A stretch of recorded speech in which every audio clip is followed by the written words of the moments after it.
Sarah. Welcome back to my channel. Today I'm talking you through the non-negotiable decisions that I made to help me build a six-figure net worth.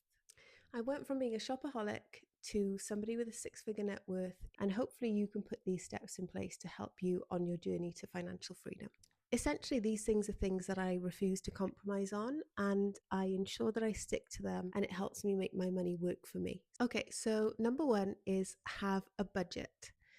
I find having a budget doesn't restrict me. It really actually helps me. It makes me feel free. It makes me feel really confident in my spending and my planning for my spending. And it has really opened my eyes to the fact that I should have been having a budget all along. I don't know why I didn't do it sooner, but really having a budget is the starting point for me. If you know your numbers, if you know what you're spending, if you know how much you're overspending, if you can see all the categories that you break it down into, so groceries, eating out, car payments, bills, debt payments, entertainment, personal care, whatever it is, I think you can really start to look month by month, but obviously over years as well, how much you're spending in each of those categories. And it'll make you realize, even if you do it for a month, where you need to cut back, where you can cut back, where you're overspending, where you're doing a great job already with your spending. But having a budget really does allow you to have control of your finances. And I think that's a key starting point.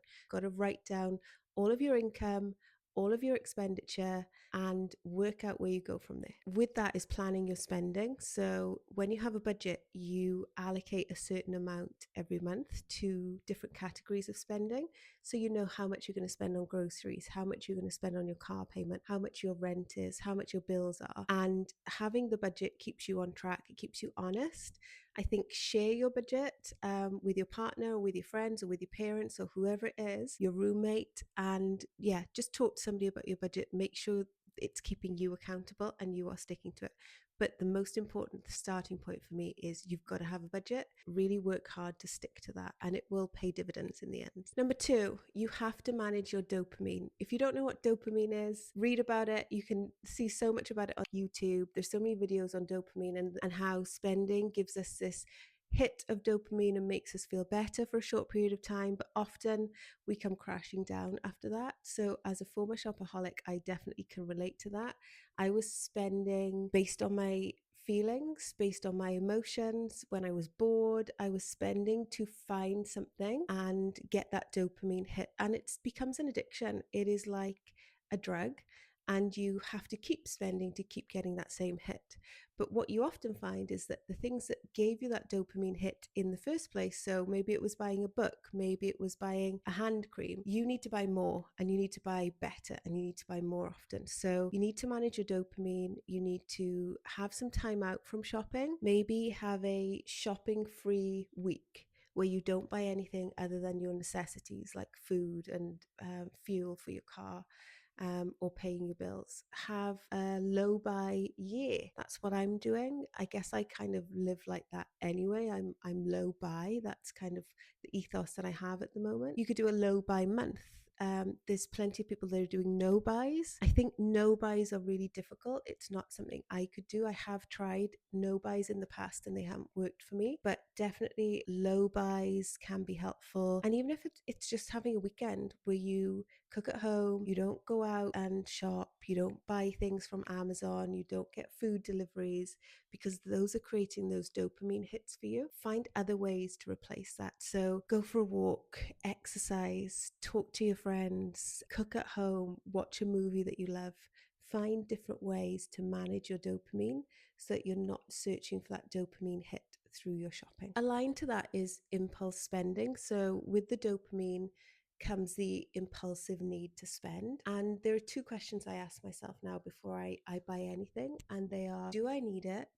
And will it add value to my life? And most of the time, the answer is no, particularly when it comes to things like clothes or handbags or makeup. I just don't need that thing. Often I will already have something that is like that thing. So I usually can look in my closet and find something that I already have that is similar. And it's, will it add value? Will this add value to my life? Probably not as much value as I think it will. And if I sort of have this cooling off period where I go, actually, I'm going to wait maybe 48 hours. And if I really want that thing in 48 hours, I may purchase it if it's part of my budget and I've saved for it. But usually you'll find if you ask yourself those questions, you don't actually need that thing and you can get by without it. Number 3 is pensions. If you are employed, more likely than not, your employer is going to offer you a pension. And I recommend that you take that pension option. You can opt out of pensions, at least here in the UK. I think you're opted in and you have to physically opt out by contacting the pension company and telling them that you don't want to be part of the pension anymore. And then they won't obviously take pension payments out of your salary and you keep a bigger proportion of your salary. I don't recommend that. I think if you have a company that offers you a pension, you should absolutely take it. It's basically free money that you wouldn't get otherwise. So think of it as like a pay rise, your pension. And you should try to make the maximum contribution that you can towards your pension. Some employers will match your pension contribution. So if you make a bigger payment towards your pension every month, your employer will match that. I think they're just easy ways to get tax-free money as well. The government in the UK contribute towards pensions. Really do go for a pension if your employer offers it. If you don't have an employer and you are self-employed, for example, like me, then you could open a SIPP. So it's a self-invested personal pension. I think that's what they stand for. But a SIPP is basically the same principle. You pay money every month into your pension and you get the same back, that 20% from the government. So I think it's a really good way to invest. You can't touch that money, so you can't then be tempted to spend it. You can't access that until you're 55 or 57, I think, here in the UK. You may have multiple pensions. This happened to me. If you've had different jobs, you may have a pension with each of those employers. And even if it's a small amount, you need to know where that pension is and it's worth consolidating that pension. So with my current pension provider, what I can do is bring all my pensions under that provider. And it just means everything is in one place and you've not got random pensions scattered all over the place. So it's important to check your pensions. If you're unsure, there are lots of different websites in the UK where you can check how many pensions you have and how to access them, but you really do need to have a pension whether you're employed or self-employed. Number 4, emergency funds. Absolutely critical that you have an emergency fund. Everybody needs to have one. And an emergency fund is just there in case you need it. It's not money that you can spend on clothes or, random things from Amazon. It is basically there to help you if you ever have the need for it. The rule of thumb is that you should have 3 to 6 months in your emergency fund. And your emergency fund needs to be your expenses. So it's not what you earn, it's not how much you make every month. It is literally what your expenses are. So if your expenses are £1,000 a month to cover your rent, your car payment, and your bills, etc., then you should be aiming to have £3,000 set aside for a rainy day, just in case anything happens, that you can use as part of that emergency fund. I think my recommendation would be to try and get to 6 months if you can. For me personally, we are in a situation where we're able to get up to a 12 months emergency fund. And that kind of gives me real peace of mind. But for those of you that are just starting out, even if you just save £1,000, whatever your monthly outgoings are, don't worry too much about that if you don't have an emergency fund. Start by trying to save £1,000 and then build from there. But the rule of thumb is you need to have 3 to 6 months of your expenses in a high yield savings account. And it's really important that you do that. High yield savings accounts are just accounts that allow you to save and give you a better rate of interest than a standard savings account. So when you put your emergency fund into those accounts, essentially what you're doing is you're getting paid more interest than you would in your normal bank account. Things happen in life, the car breaks down, maybe you've got pets and they need to have an emergency vet appointment, maybe you've got medical bills, maybe you've got your boiler's broken, you lose your job. Anything can happen, and that emergency fund is what will support you through those times, and it'll allow you to avoid going into debt or using credit cards. Number 5, investing. I'll be honest with you, I was late to investing and I was skeptical. I was brought up with saving. So I knew about saving and I knew the importance of that from my grandma, but no one in my family has ever invested, I don't think, outside of having a pension. And we just didn't talk about investing. It was not a thing in our household. I think if you are more affluent and you perhaps have parents who have experience of investing or grandparents that have experience in investing, then it may be something you talk about in your house, and that's amazing if you do. But it's definitely something that I didn't talk to my parents about. I came to investing late. I wish I'd done it earlier. I would encourage everybody to open an investment account. My investment account is through my bank. It was really easy to set up.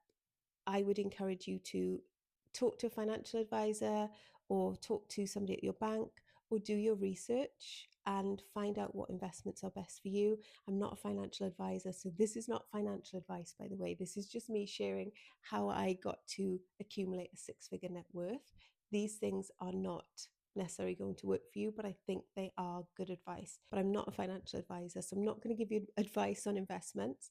I am investing. It is a priority for me now to invest a proportion of my income every month.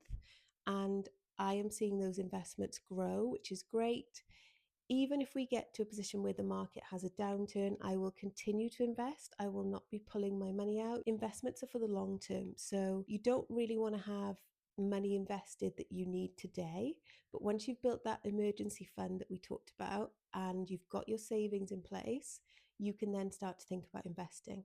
But investing is about time. The longer you invest, the more likely you are to see better returns. So if you can start today, do it.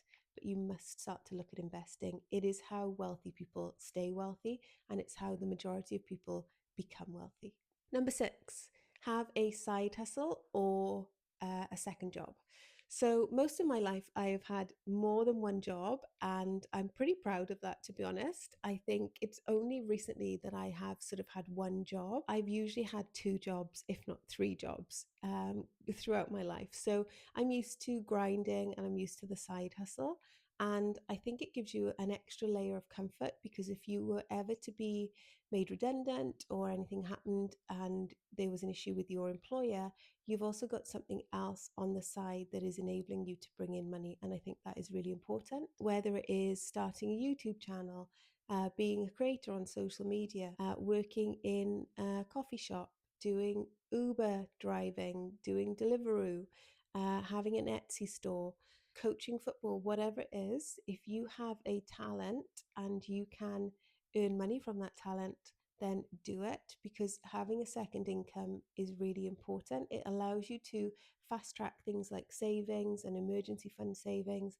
It allows you to invest the money that you are bringing in as part of your side hustle, or maybe just allows you to spend on the things that you want to spend money on, like holidays. I think having a side hustle is really important. I think you have to manage your time around that. That's really important. And I think it's just something that can also give you a bit of relief. So if things aren't going well in one job, you can potentially spend time on the other job and feel a little bit of relief that way. And that's certainly been something that's helped me. Number 7, paying off debt. Now, there are a lot of people that will tell you that debt is bad, and I don't actually agree with that. To build a credit score, you have to have some credit. So whether it's credit card or a loan or whatever it is, and you have to be able to show that you can pay that credit card back to build up your credit. So actually, people who don't have credit cards, and I have people like this in my own family, people who don't have credit cards often don't have a great credit history because they've never used anything other than cash. So if you can have a credit card and you can purchase things with that credit card and then pay that off in full, then that's going to work positively for you in terms of your credit score. Also can be seen as good debt are things like having a mortgage, because if you want to buy a home and you're able to do so, you can pay your mortgage payments every month, and that is not a bad debt as far as I'm concerned, because over time you should be able to build equity in your home and you will own your home at the end of it. Other things that I don't consider to be bad debt are things like student loans, because student loans have a low interest rate like mortgages, and also, you're not expected to, I mean, at least when I did my studies, it may be different now, it's many years ago, but I wasn't expected to pay my student loan back until I earned a certain amount of income. So I think student loans, mortgages, and debt that you can manage, i.e. having a credit card that you use to buy groceries or petrol every month and then you pay that off at the end of the month, is fine. So if you have that, I don't consider that to be bad debt. I think what I do consider to be bad debt are things like credit cards or loans where you've got really high interest payments and you're only paying the minimum amount, a good proportion of the money you're paying as part of that minimum payment every month is paying off the interest. It's not actually paying off your debt. So if you're in a situation where you have credit card debt or you have loans and you're struggling to pay them, then there are two different methods that you can use. And I think it's Dave Ramsey who basically recommended these methods or came up with them. And that is the debt avalanche or the debt snowball method. Debt avalanche is basically where you tackle the debt with the highest interest rate so that you can get that down and you're not paying as much interest. So you focus on paying that credit card off first. Debt snowball is the opposite, basically, where you take your smallest debt and you pay that off and you focus on doing that so that you get that feeling of accomplishment and joy that you've managed to pay off a small debt before you tackle a bigger credit card debt. But either way, you have to pay your debts. You have to make sure you're on top of that. Budgeting will help you to do that. You need to set aside money every month to pay off your debts, and that should be a priority. I think for me, the way I would look at it is emergency fund first, then paying off debt, particularly debt with a high interest rate, and then focusing on investing after that. If you've got savings, you may want to consider using some of those savings to pay off your debts, but you still need an emergency fund. That is the priority, because if you have an emergency and you don't have an emergency fund, you are then going to go back into debt, which is not a good thing. So use one of the methods, whichever works for you, but do chip away at that debt. And if you can try and make more than the minimum payment, amazing, do that. The next one is renting versus buying. I rent my home, and that is through choice. I have owned property before. I found it to be very different to what I expected, and I'll perhaps do a video on my experiences when I bought my last property. But I rent, I don't own a home. And that is because I want to focus at the moment on investing. I want to focus on maxing out my pensions and my investment accounts. I want to continue to build in that way.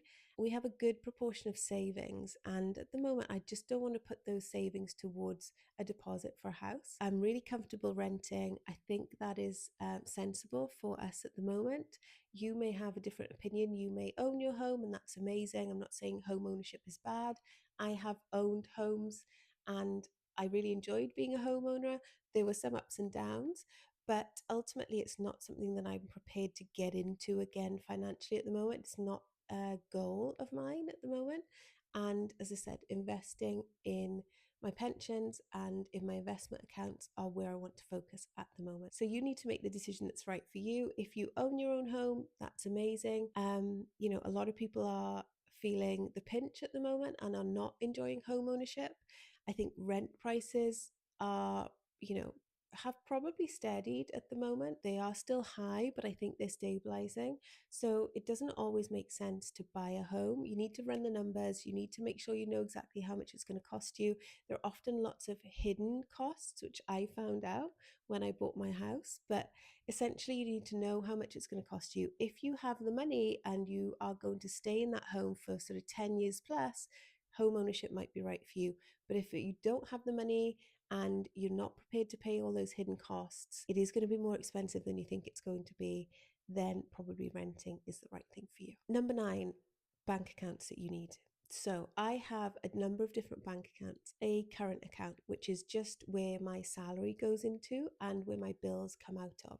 The only money I keep in my current account is the money I need to cover my bills. I don't keep any extra money in there because it doesn't pay me very good interest, and I just don't want to hold lots of money in that account. So that is just where I get paid and where I pay my bills. I then have a high yield savings account, and that is where my emergency fund is kept. And that pays me an interest rate payment of about 4.5%. It was 4.75%.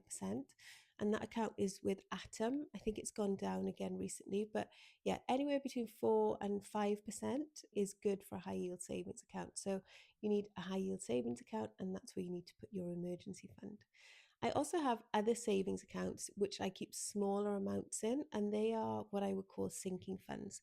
They are accounts where I put money for holidays, car maintenance, or any issues with the car. It could be for whatever you want, saving up for Christmas, saving up for birthdays, for travel, whatever you want those pots to be or those sinking funds to be. They're just savings accounts. Again, These aren't high yield, these are slightly lower percentage savings accounts, but I'm constantly sort of taking money out of those accounts and putting money in.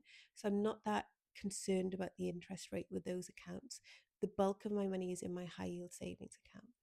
So I've got the current account, I've got the high yield savings account, I've got a number of different sinking funds. I've got an ISA, which I pay into, which is basically where you get tax relief on savings.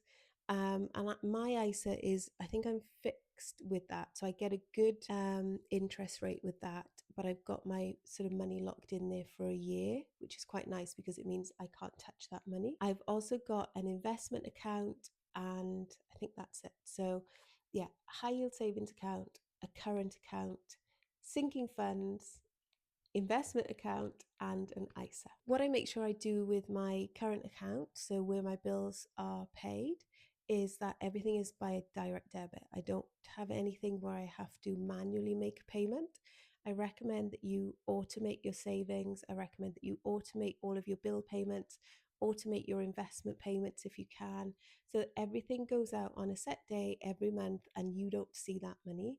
That makes life a lot easier. You're not then having to manually go and invest, manually go and put money in savings, manually pay your bills, because A, you'll miss something, and that's just a lot of hard work that you don't need. And B, yeah, if you don't see the money leave your account because it's automated, then it just feels so much easier to do it rather than having to manually do it. And the final one is education.